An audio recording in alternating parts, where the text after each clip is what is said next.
This is lecture 62C on the development of capitalism in Australia, part 2.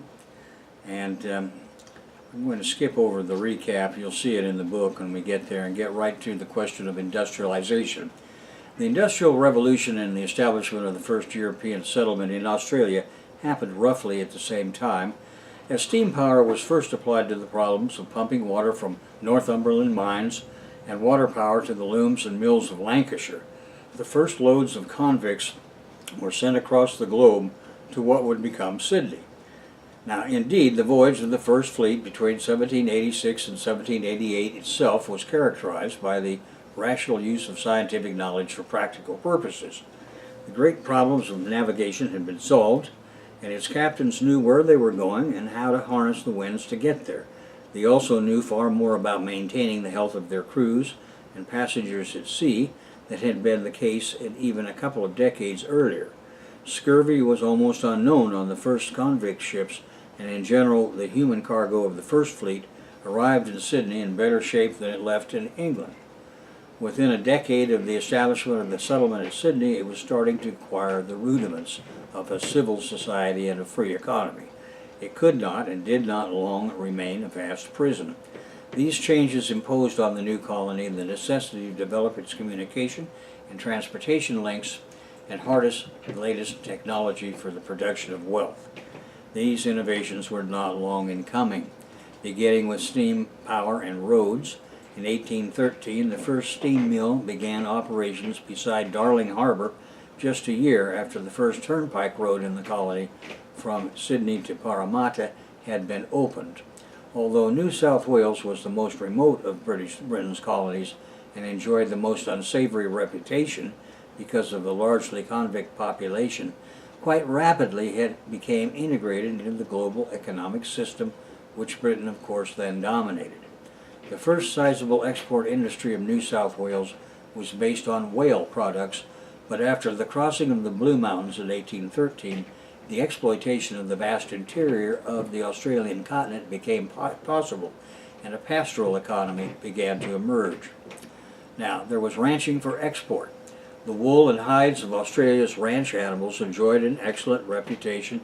This pastoral wealth required minimal transport and communication facilities to get started, and the world offered a vast market.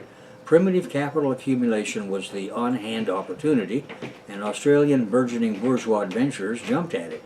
Thus, the first step toward modern capitalism was inherent in the British colonization of Australia.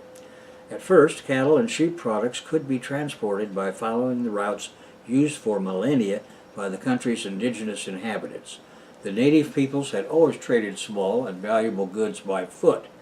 Heavier hauls would soon require roads that were properly engineered, and railroads were beginning to be built in 1849, so that when heavy hauls were being produced, the transportation would be ready.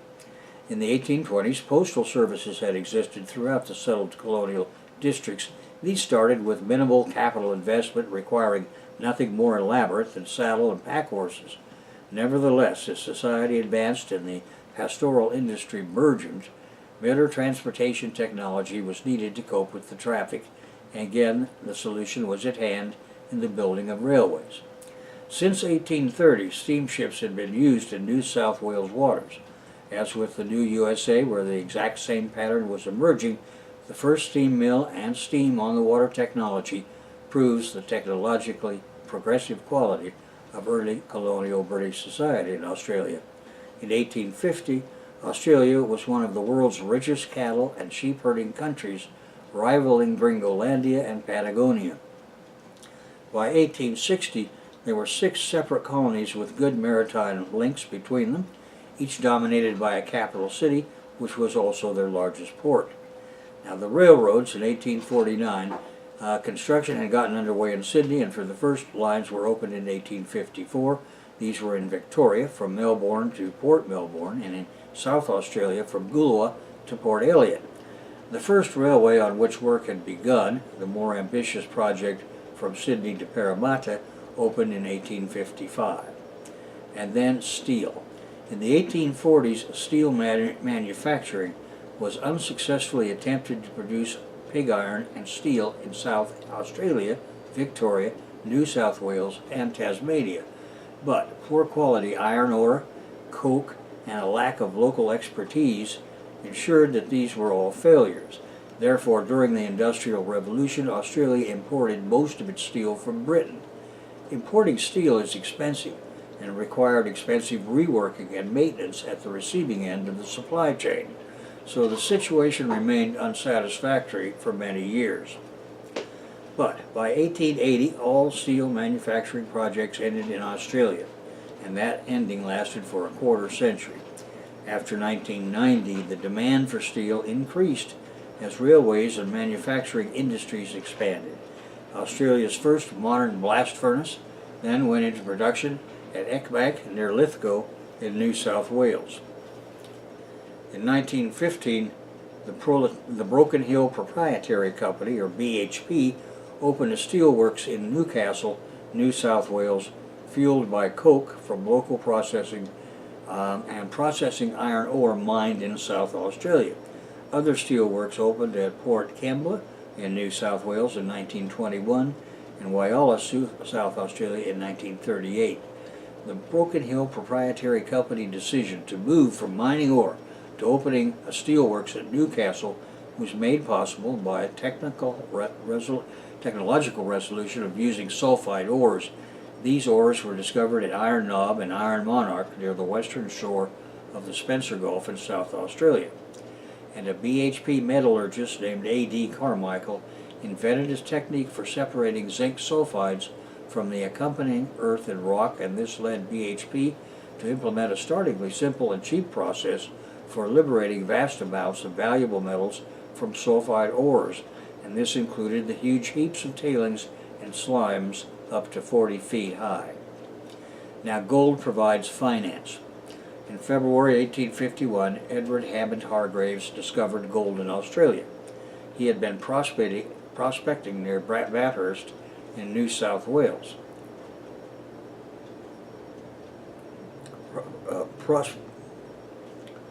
Prospectors had been going it alone since traces of gold had been found in Australia in 1823. However, since English law gave all minerals to the Crown, there was hesitancy to go after it at first.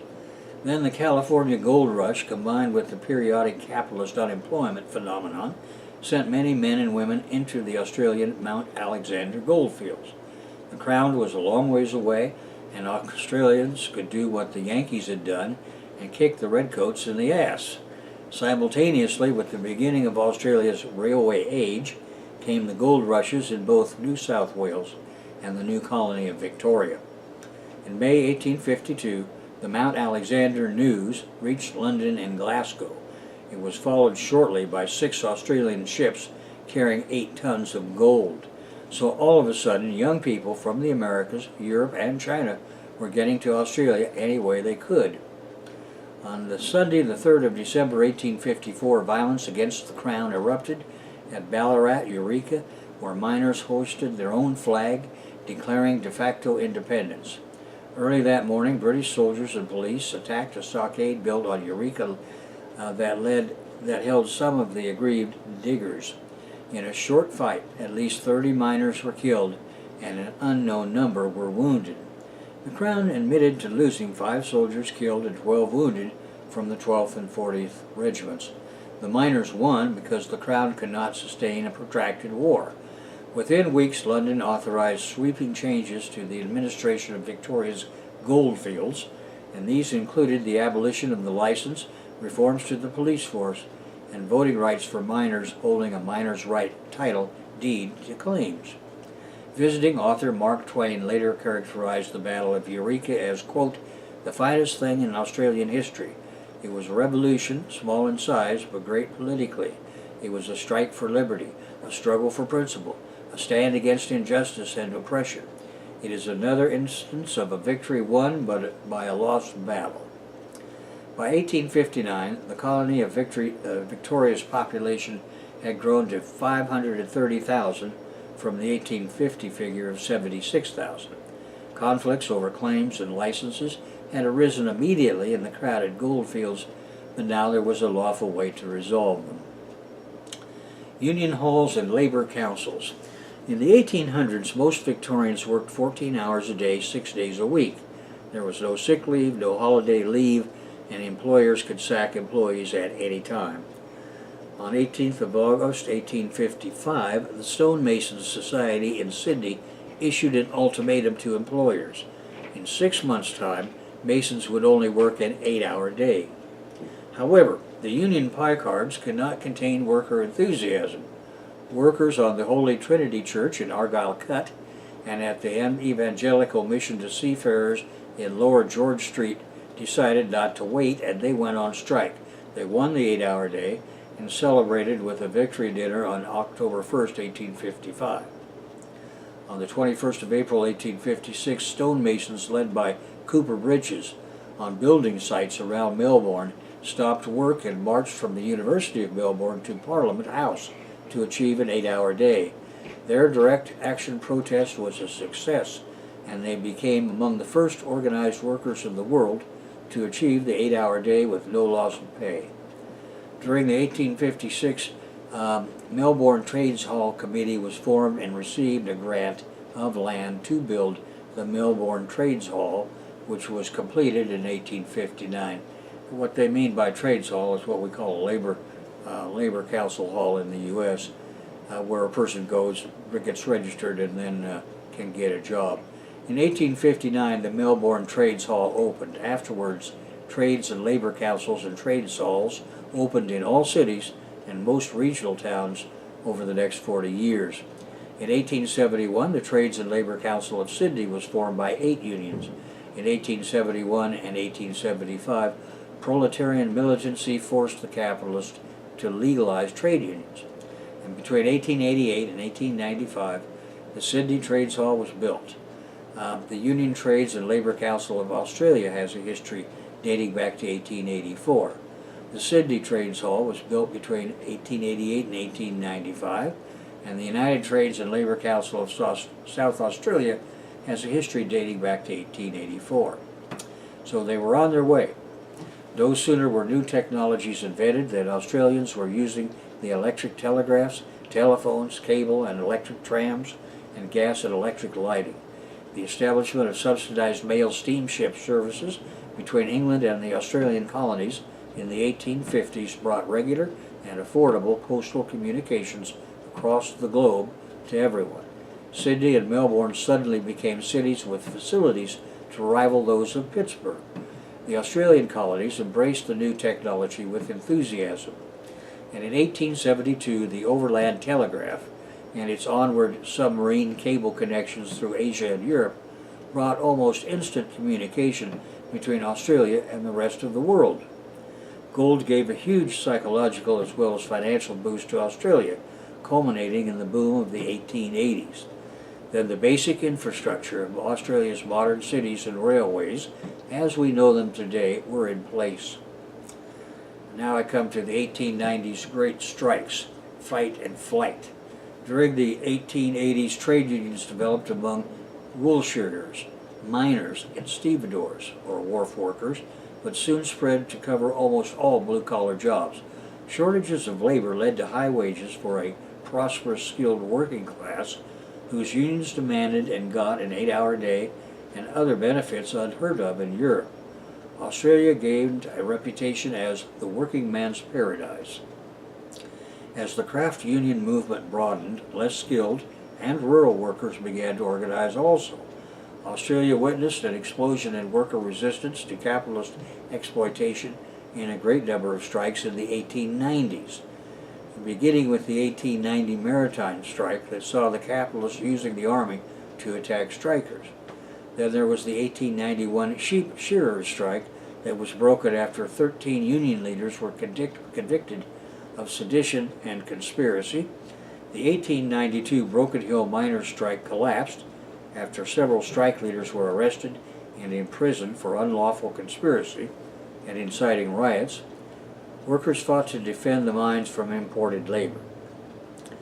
In 1894, the sheep shearers in Queensland struck against the lowering of hours, wages, and working conditions. That strike was broken by cap use of non-union labor and police. Strike losses were a demoralizing blow for the movement. William Lane and many others sought refuge in building a new society called New Australia in Paraguay. Others in the labor movement sought election to colonial parliaments, and this led to the formation of the Australian Labor Party. Initially, trade unions in Australia had been suppressed under the combination laws of 1799 and 1800. A trade union or other association was a legal restraint of trade. The 1823 British labor law was designed to discipline employers and repress the combination of workers and trade unions. That law required obedience and loyalty from servants, that is, workers, to their contracted employer. Infringements of the contract or disobedience were criminal acts. Penalties were jail sentences and hard labor. Calling for strikes was punished as an aggravated breach of contract. It took further campaigning and struggles by trade unions to extend the reduction in hours to all workers in Australia. In 1916, the Victorian 8 Hours Act was passed, granting the 8-hour day to a wide range of workers in that state. The 8-hour day was not achieved nationally until the 1920s, and that was in the context of a 48-hour week. The 1910 federal election represented a number of firsts. It produced Australia's first elected federal majority government, also Australia's first elected Senate majority. Most strikingly, it was the world's first Labor Party majority government at a national level. Now we come to the business of white Australia. Some capitalists tried to undercut the unions by importing Chinese labor. This produced a reaction that led to all the colonies restricting Chinese and other Asian immigration. This was the foundation of the White Australia policy. The Australian Compact, based around centralized industrial arbitration, a degree of government assistance, particularly for primary industries, and White Australia was to continue for many years before gradually dissolving in the second half of the 20th century. In 1855, New South Wales was the first colony to gain self-rule. The New South Wales government began managing most of its own affairs while remaining part of the British Empire. In 1856, Victoria, Tasmania, and South Australia followed. In 1859, Queensland was granted self-rule. In 1890, Western Australia followed suit. The Colonial Office in London, in all these cases, retained control of foreign affairs, defense, and international shipping. Now we come again to the gold rush. The gold era led to a long period of prosperity, sometimes called the Long Boom. This was fed by British investment and the continual growth of the pastoral and mining industries, in addition to the growth of efficient transport by rail, river, and sea. During the boom, Melbourne had reputedly become the richest city in the world. In 1891, the sheep population of Australia was 100 million. Gold production, although declining since the 1850s, was still worth 5.2 million pounds annually. Eventually, the economic expansion ended for the same reason that inherently plagues capitalism everywhere, and we have reviewed many times beginning in Volume 1. Therefore, it inevitably had to happen in Australia, and accordingly in the 1890s, Australia witnessed a period of economic depression. Naturally, it was felt most strongly in industrial centers. Their intense competition between capitalists had led the survivors in producing commodities more cheaply to sending the most proletarians to the street, and in Australia that was felt most strongly in Victoria and its capital Melbourne. Of course, the nation would rebound as existing inventories were used up. In 1900 witnessed growth in the cities of southeastern Australia as workers returned from the countryside. In 1900, Australia's non-Indigenous population was 3.7 million. 1 million of them lived in Melbourne and Sydney. 70% of the population overall lived in cities and towns by that time, making Australia one of the most urbanized societies in the world. And then there was the phenomena of the bushrangers. Originally referred to runaway convicts, bushrangers in the early years of the British settlement of Australia were men who had the survival skills necessary to use the Australian bush as a refuge to hide from the authorities. Eventually, the term came to be applied to all those who abandoned social rights and privileges to take up robbery under arms as a way of life, using the bush as their base. These bushrangers were roughly analogous to British highwaymen and American Old West outlaws. In practice, their crimes included robbing small-town banks and stagecoaches. More than 2,000 bushrangers roamed the Australian countryside, beginning with the convict bolters, or runaways, and ending after Ned Kelly's last stand at Glenrowan. Bold Jack Donahue is recorded as the last convict bushranger. He was reported in newspapers around 1827 as being responsible for an outbreak of bushranging on the road between Sydney and Windsor. Throughout the 1820s, he was the most notorious bushranger in the colony, leading a band of escaped convicts. Donahue became central to Australian folklore as the wild colonial boy.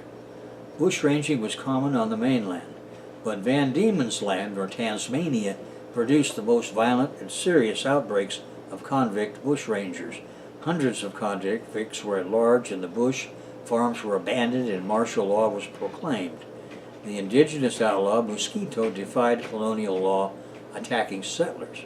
However, the bushrangers' heyday was the gold rush years of the 1850s and 1860s. There was much bushranging activity in the Lachlan Valley, around Forbes, Yass, and Cowra in New South Wales. Frank Gardner, John Gilbert, and Ben Hall led the most notorious gangs of the period. Other active bushrangers included Dan Morgan, based in the Murray River, and Captain Thunderbolt, killed outside Uralla. Among the last bushrangers were the Kelly Gang, led by Ned Kelly, who was captured at Glenrowan, along with his cohorts, in 1880. 2 years after they had been outlawed. Kelly was born in Victoria to an Irish convict father, and as a young man he clashed with the Victoria police. Following an incident at his home in 1878, police parties searched for him in the bush. After he killed 3 policemen, the colony proclaimed Kelly and his gang wanted outlaws. A final confrontation with police took place at Glenrowan on 28 June 1880. Kelly, dressed in homemade plate metal armor and helmet, was captured and sent to jail.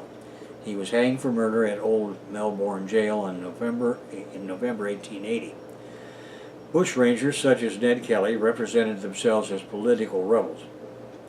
Attitudes to Kelly, by far the most well-known bushranger, exemplify the ambivalent views of Australia regarding bushranging. Now, with regard to bourgeois democracy, it's important to note that indigenous society had been governed by councils of elders in a collective decision-making process. When the first European-style governments were established after 1788, they were autocratic and run by appointed governors. English law was transported into the Australian colonies by virtue of the doctrine of reception.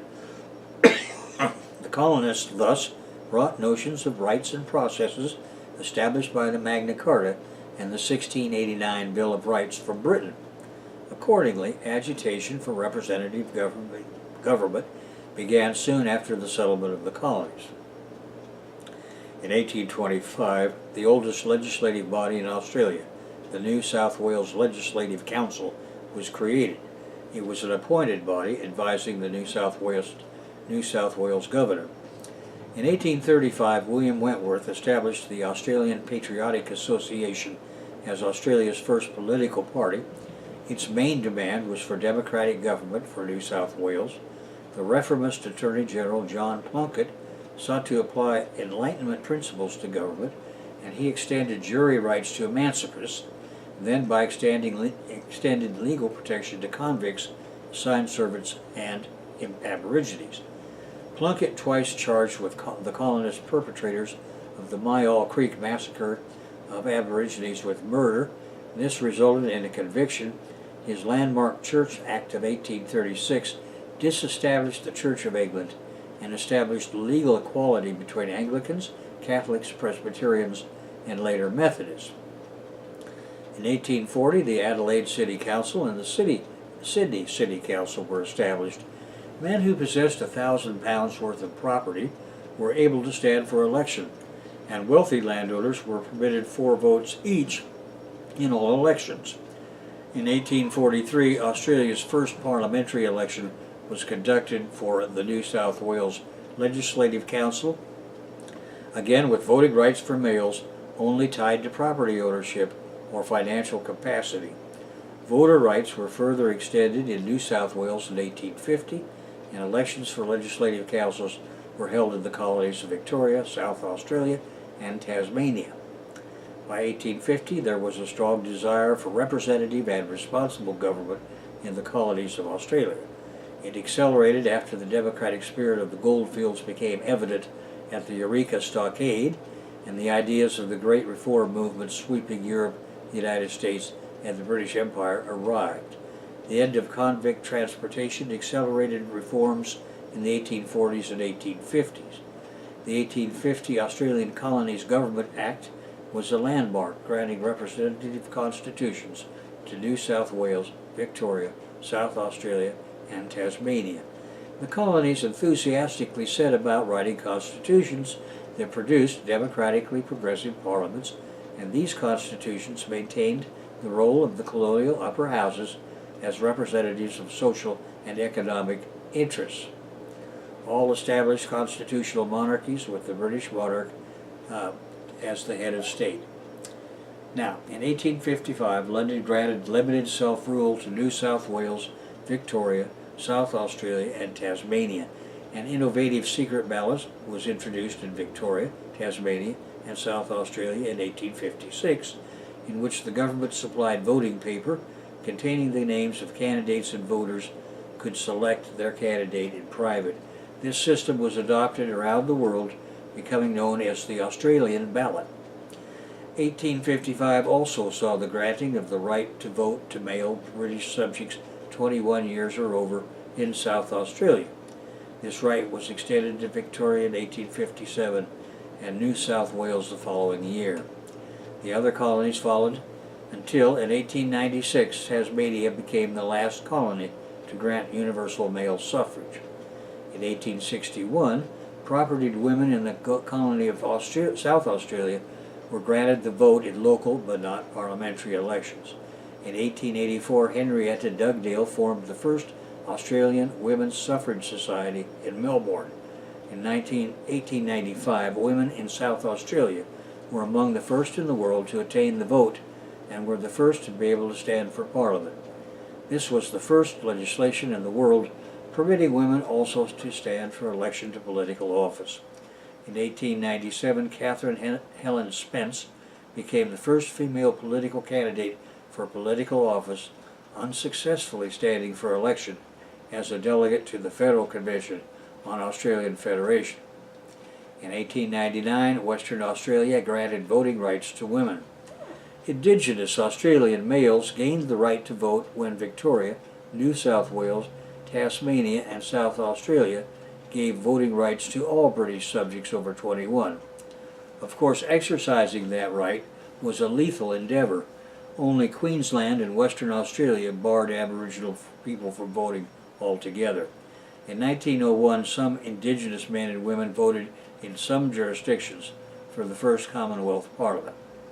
And now we come to a man that influenced my life perhaps more than any other as a youngster, V. Gordon Childe, or Veer Gordon Childe, born on the 14th of April in 1896. Better known as V. Gordon Childe, he was an Australian archaeologist who specialized in the study of European prehistory. Working most of his life as an academic in the United Kingdom for the University of Edinburgh and then the Institute of Archaeology in London, he wrote 26 books. He was a Marxist, a communist, and an early proponent of culture-historical archaeology. Born in Sydney, New South Wales, to a middle-class family of English descent, Childe studied classics at the University of Sydney before moving to England to study classical archaeology at the University of Oxford. There he embraced the socialist movement and campaigned against the First World War, as it was a conflict waged by competing imperialists to the detriment of Europe's working class. Child studied for a degree in the classics at the University of Sydney in 1911. Although focusing on the study of written sources, he came across classical archaeology through the works of archaeologists Heinrich Schliemann and Arthur Evans. At university, he became an active member of the Debating Society, at one point arguing in favor of the proposition that socialism is desirable. Increasingly interested in socialism, he read the works of Marxism founders Karl Marx and Friedrich Engels, as well as those of the philosopher George Hegel. Hegel's dialectics gave the mechanics to Marx's historical materialist theory. At the university, he became a great friend of fellow undergraduates, Herbert Vere Evatt, with whom he remained in contact throughout his life. Ending his studies in 1913, Child graduated the following year with various honors and prizes, including Professor Francis Anderson's Prize for Philosophy. In August 1917, Child returned to Australia. Being a known socialist agitator, he was soon placed under surveillance by the security services, which intercepted all of his mail.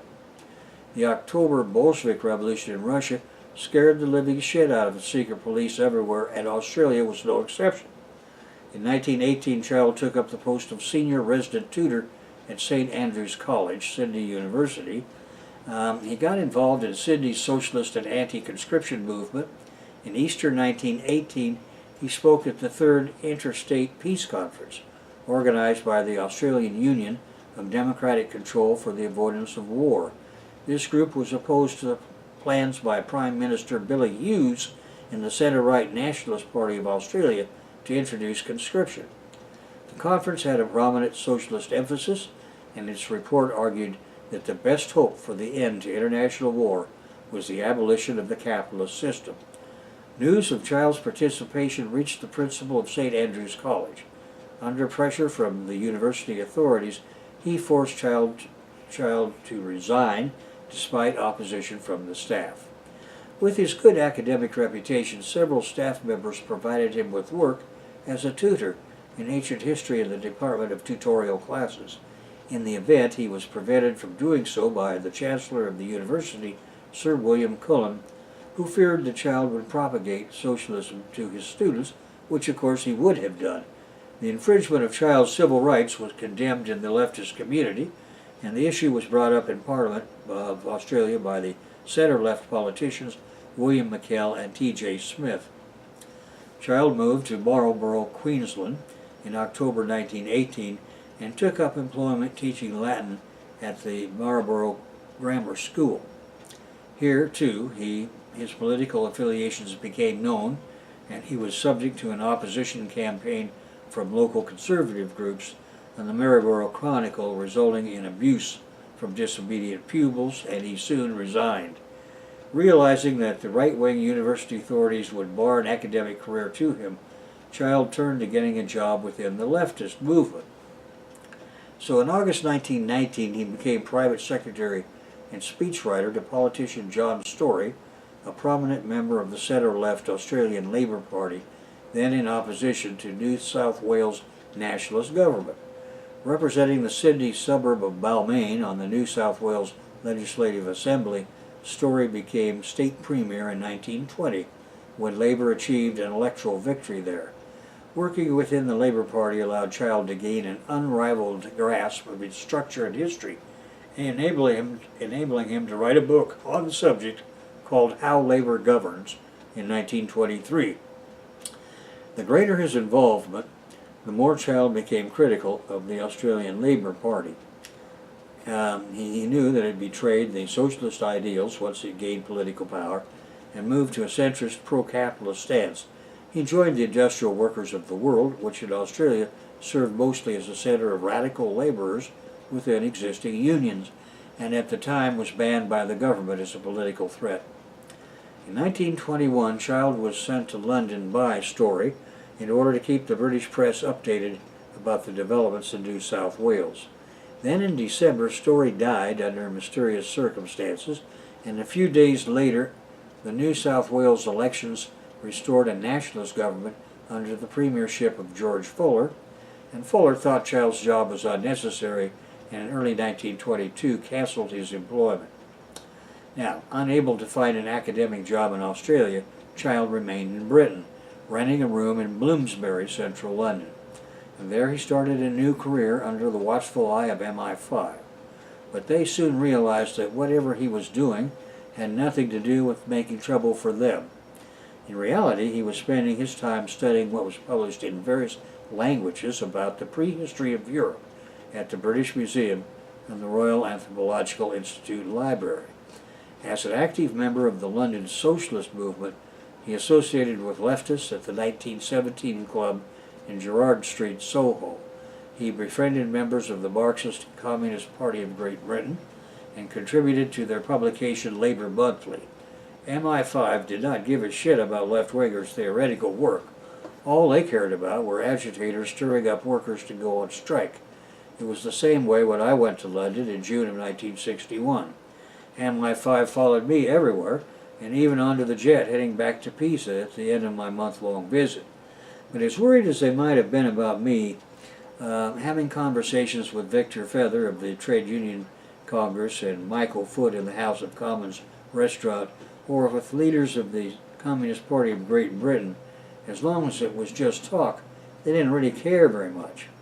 I've discussed this visit and its ramifications at length in Volume 1 of my autobiography called The Buccaneer, which is in the series Idaho Smith's Search for the Foundation, now available in ebook form at Kindle Books, Amazon.com, and in some university libraries. Anyway, back at the ranch, having earned a reputation as an excellent prehistorian, Child was invited to other parts of Europe in order to study prehistoric artifacts. In 1922, he traveled to Vienna, Austria, to examine unpublished material about the painted Neolithic pottery from Schibnitz, Bukovina, held in prehistoric department of the National History Museum. He published his findings in the 1923 Journal of the Royal Anthropological Institute. Child used this excursion to visit many museums in Czechoslovakia and Hungary, bringing them to the attention of British archaeologists in a 1922 article published in the journal Man. Returning to London in 1922, Child became a private secretary for 3 members of Parliament, including John Hope Simpson and Frank Grey, both members of the center-left Liberal Party.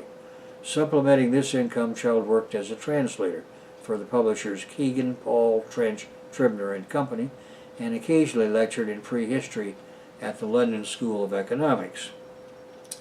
Child's prediction for the ALP, the Australian Labour Party, was, quote, as the Australian Labour Party, starting with a band of inspired socialists, degenerated into a vast machine for capturing political power that did not know how to use it, that political power, except for the profits of individuals. So the one big union will, in all likelihood, become a gigantic apparatus for the glorification of few bosses. Such is the history of all labor organizations in Australia, and that is not because they are Australian, but because they're labor. Unquote. Gordon Child in How Labor Governs, 1923. So in 1923, the London Labour Company published his first book, How Labor Governs, in which he examined the Australian Labour Party and its wider connections with the Australian labour movement, and it reflected Child's disillusionment with that party. He had seen that the politicians that it managed to get elected had abandoned their socialist ideals in favor of personal comfort. Child's biographer, Sally Green, noted that How Labor Governs was of particular significance at that time because it was published just as British Labour Party was emerging as the major player in British politics, just as it was threatening the two-party dominance of the Conservatives and Liberals. So in May 1923, Child visited continental Europe, journeying to the museum in Lausanne, Bern, and Zurich to study their prehistoric artifact collections. That year, he became a member of the Royal Anthropological Institute. In 1924, the British Labour Party was elected to power. Child had planned a sequel expanding on his ideas, but it was never published.